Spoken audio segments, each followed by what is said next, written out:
खरं तर या गोष्टी तुम्ही थोड्या वाईड अँगलने बघायला पाहिजेत. तुम्ही मागे बघितलं असेल की निवडणुका तोंडावर येत होत्या, त्याच वेळेस ब्रिजभूषण सिंग माननीय राजसाहेबांबद्दल बोलले. आम्हाला स्पष्ट इन्स्ट्रक्शन होते त्यांच्याबद्दल बोलायचं नाही आहे.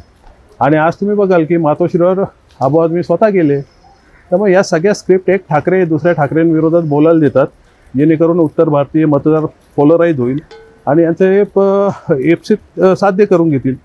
परंतु त्यांना हे समजत नाही की आबू आदमींच्या वक्तव्यावर किती उत्तर भारतीय सहमत आहेत.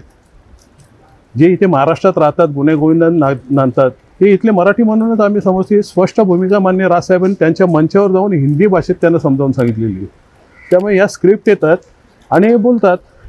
आणि राहिली गोष्ट मान्य राजसाहेबांना काय बोलायचं किंवा एक दिवसाचं माझ्याकडे कायदा सुव्यवस्था द्या. अरे पहिला घरातली कायदा सुव्यवस्था सांभाळल्यानंतर राज्याची बघा. हे काय शिकवतील आम्हाला?